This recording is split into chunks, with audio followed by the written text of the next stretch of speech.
Assalamualaikum pemirsa Hasanah. Di pagi yang indah ini, kami akan langsung membawakan materi tempat ibadah inti yang menjadi tujuan ibadah haji dan umroh. Inilah Ka'bah. Ka'bah, bangunan berbentuk kubus, bukanlah sebuah bangunan semata. Seperti yang kita ketahui, Ka'bah adalah rumah Allah. Sebuah bangunan yang menjadi titik pusat umat muslim sedunia mengarahkan kiblatnya untuk sholat, yang juga menjadi lokasi tawaf bagi jutaan jamaah haji maupun umroh.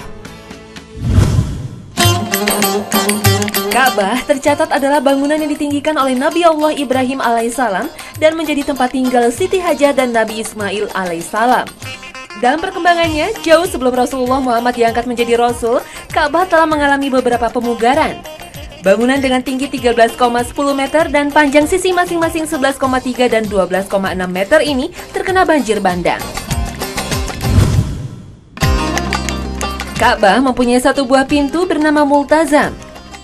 Di luar bangunan Ka'bah terdapat batu Hajar Aswad yang menempel pada salah satu sisinya. Diselimuti kain tebal dengan tulisan emas bernama Kiswah. Dan di samping Ka'bah terdapat bangunan berbentuk tembok yang melengkung setinggi 1,5 meter, yaitu Hijr Ismail.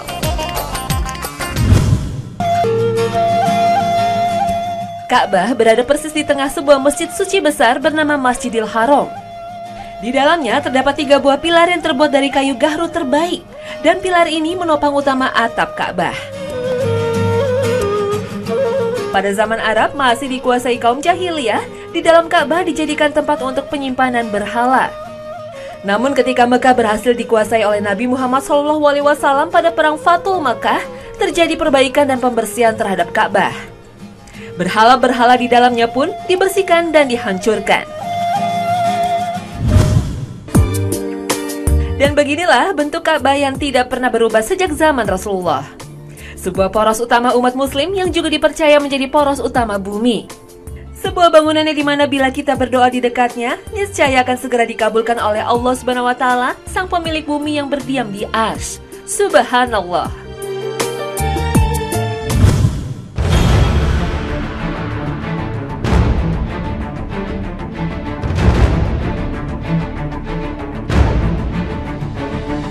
Optimus Prime dan Megatron bersitegang di sebuah wilayah di planet bumi. Robot alien dari planet Cybertrons itu membawa permusuhan 2 kelompok antagonis-protagonis, yaitu Autobots dan Decepticons. Di belahan bumi lainnya, seorang pemuda klimis berjubah merah terbang secepat kilat menyelamatkan sebuah pesawat yang terjatuh. Terbang sampai keluar angkasa, kebal segala senjata, dan mata dengan sinar penghancur adalah segala kelebihannya. Superman, jagoan berlogo huruf S di dada ini, hanya luluh tak berdaya oleh batuan Kryptonite dari planetnya sendiri. Superman, alien biasa dari planet Krypton yang jadi super di planet bumi, maupun Transformers, robot-robot aliens yang mampu merubah diri adalah buah imajinasi manusia tentang keberadaan makhluk hidup di luar planetnya. Memang, dengan ilmu pengetahuan yang dimiliki saat ini, manusia mampu mengeksplorasi ruang angkasa, mencatat dan memetakan galaksi, bintang maupun planet di sekitar bumi yang menjadi tempat tinggalnya. Fenomena UFO (Unidentified Flying Object), temuan-temuan prasejarah yang dikaitkan dengannya, dan eksplorasi keluar angkasa, seolah berusaha menjawab obsesi manusia akan keingintahuan tentang kehidupan di luar planet bumi dan alam semesta.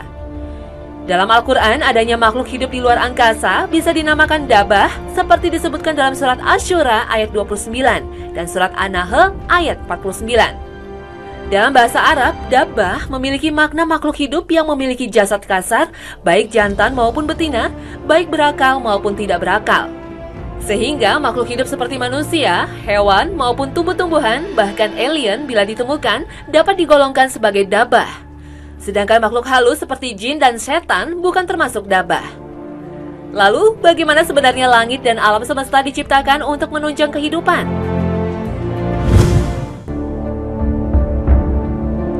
Menurut ahli astronomi Edwin Hubble, alam semesta tercipta melalui sebuah ledakan besar.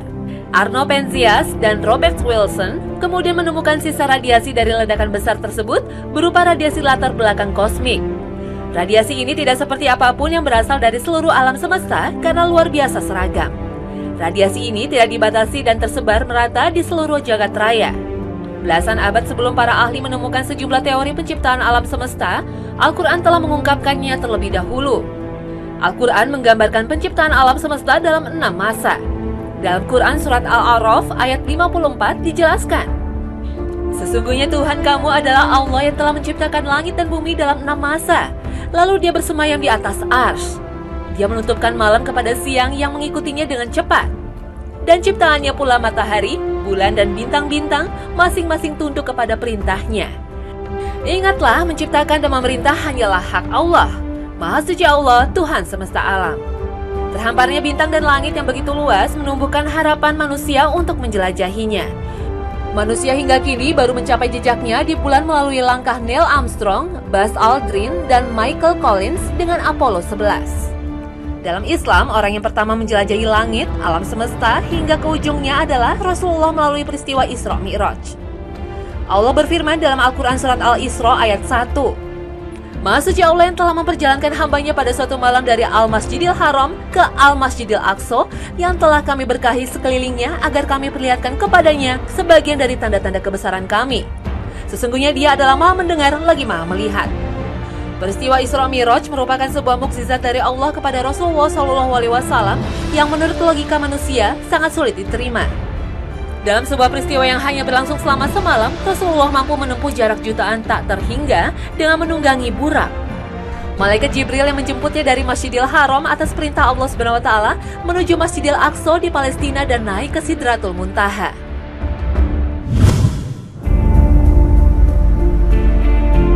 Kehidupan selain di bumi terus menjadi keingintahuan manusia, termasuk kemungkinan beberapa planet yang dapat dihuni oleh makhluk hidup. Salah satunya adalah penemuan planet Kepler 22b oleh teleskop angkasa Kepler. Penemuannya diumumkan pada tanggal 5 Desember 2011. Planet ini sebenarnya ditemukan pada hari ketiga dioperasikannya Kepler pada pertengahan tahun 2009. Jarak planet Kepler 22b dari bumi sejauh 600 tahun cahaya. Kalau di bumi 1 tahun 360 hari, maka di Kepler 22b 260 hari. Ukuran masanya mencapai 2,4 kali massa bumi.